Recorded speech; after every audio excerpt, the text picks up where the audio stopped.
friends, once again I am here with you to share another video for you. So let us hope for the best. And student, I hope you are enjoying now winter also, but not in winter zone, क्योंकि मुझे पता है कि वहाँ पे बहुत ज़्यादा ठंड पड़ रही है और स्नोफॉल भी बड़ा ज़्यादा हो रहा है. इसलिए सबसे पहले stay safe because health is your priority.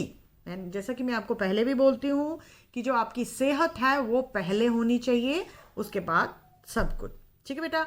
सो आज जो मैं आपके साथ ये वीडियो शेयर करने जा रही हूँ, तो मैं आपको अपनी इस वीडियो में कुछ इम्पॉर्टेंट एसेज जो आपके 10th के लिए बहुत हेल्पफुल रहेंगे, मैं आपको उनके टॉपिक्स बताऊंगी, तो आप उन्हें प्रिपेयर कर लीजिए.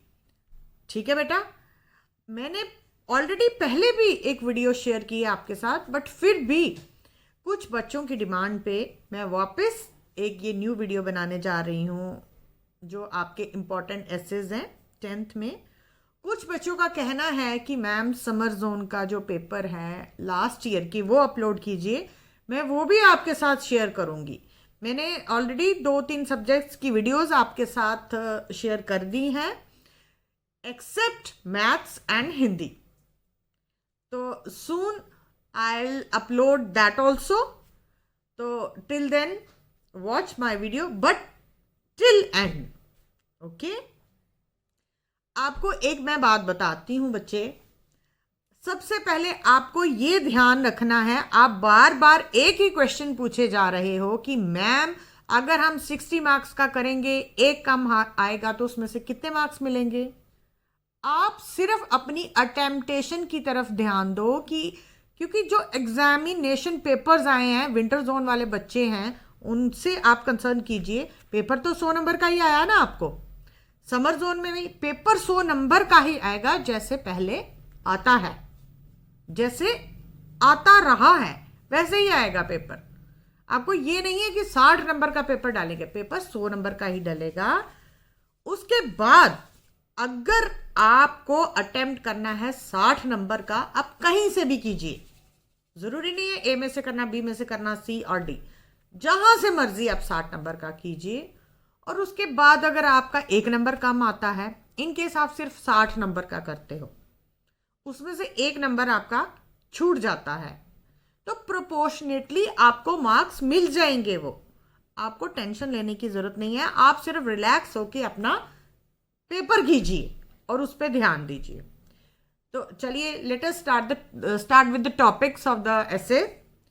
सबसे पहले बेटा मैं आपसे बात करती हूँ लास्ट ईयर का समर जोन का जो पेपर था, उसमें एनवायरमेंटल पोल्यूशन, जो कि एक बहुत ही इंपॉर्टेंट टॉपिक है, आप उसे कभी मत स्किप कीजिए. Never skip the topic pollution, whether it is noise pollution, air pollution और water pollution. And it is speech in your syllabus. Like you can say speech and essay both are same, सिर्फ आपको उसकी beginning और and जो है उसमें आपको difference मैं ऑलरेडी बता चुकी हूं. For that watch my videos of speech. ठीक है. उसके बाद another important topic in your syllabus is green India, clean India, और you can say cleanliness drive, जिसे आप हिंदी में स्वच्छता अभियान भी कह सकते हैं. That is also a very important topic for you. ठीक है.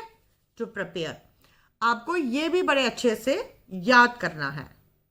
Another topic important for 10th class examination is uses of internet. ठीक है. और यू कैन से uses and abuses of mobile phone, ये भी आ सकता है.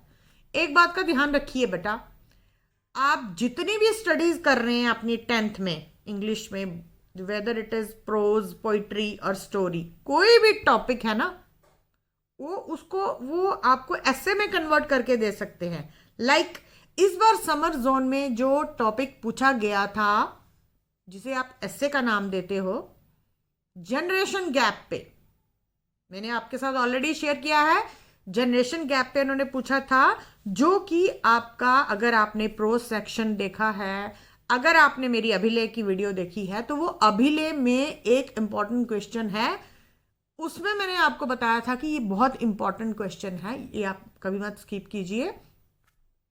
तो यहां समर जोन में उन्होंने एज अ जनरेशन गैप उन्होंने वो लिखा कि right a speech on the topic generation gap. ठीक है, मतलब कहने का मेरा आई मीन टू से कि आपको प्रिपेयर करने हैं टॉपिक्स, क्योंकि जो अब जो न्यू एजुकेशन पॉलिसी क्या कहती है कि you have to prepare yourself to write on any topic. There is no syllabus for essay or letter in your syllabus. They can be on any topic related to your studies or your syllabus. ठीक है बेटा, तो इसलिए एक generation gap का भी एक ऐसे बहुत इंपॉर्टेंट है। Another important topic is pandemic, any pandemic, या in other words we can say कोविड-19, कोरोना वायरस। ये एक बहुत इंपॉर्टेंट टॉपिक है, 2020 का बर्निंग टॉपिक है, इसे कभी मत छोड़िएगा। और उसके बाद my favourite leader, my favourite leader can be, it can be Jawaharlal Nehru, it can be Mahatma Gandhi, it can be Narendra Modi, जो मर्जी आपको। माय फेवरेट लीडर भी एक बहुत इंपॉर्टेंट, क्योंकि बहुत बार समर जोन में जवाहरलाल नेहरू का ऐसे पूछा गया है। ठीक है, उसके बाद another important topic for your 10th class examination is dowry system या एनी सोशल एविल, कोई सामाजिक बुराई, जिसमें एक पर्टिकुलर टॉपिक 2-3 बार समर जोन में, वेदर इट इज बायएनुअल और रेगुलर एग्जामिनेशन, उसमें जॉवरी सिस्टम का भी बहुत बार ऐसे पूछा गया है। ठीक है बच्चे, तो इस तरह ये जो 7-8 टॉपिक्स हैं, आप इन्हें बहुत अच्छे से प्रिपेयर कर लीजिए, क्योंकि इनमें से एक तो आता ही आता है। और स्ट्रेस शुड बी ऑन, किस पे स्ट्रेस होना चाहिए आपका? पोल्यूशन, एनवायरमेंटल पोल्यूशन, उसे आप अच्छे से कर लीजिए, क्योंकि because environmental pollution is very very very important topic.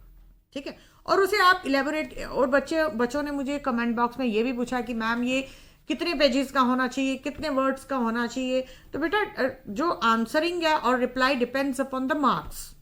अगर कोई भी क्वेश्चन आपका 5 मार्क्स का है तो आप उसे उतना लेंथी लिखिए, अगर वो 7 मार्क्स का है आप उससे थोड़ा ज़्यादा लिखिए। तो अगर आपकी स्पीच के बारे में बात करें तो speech should be of 400 to 450 words, इतना आपका बहुत है। मतलब कि आपका जो एग्जामिनेशन शीट होती है ना, जिसमें आप पेपर लिखते हो, एक आप फुल लिखो, एक हाफ करके पेज लिखो, तो भी आपको मार्क्स मिल जाएंगे। ठीक है बेटा, तो उसके बाद जो भी आपका और भी कोई भी डिमांड है और आपको कोई क्वेरी है, आप मुझे कमेंट बॉक्स में डाल के पूछ सकते हैं। I am always there to help you and keep safe and keep preparing for your studies and also watching my videos. Till then, goodbye.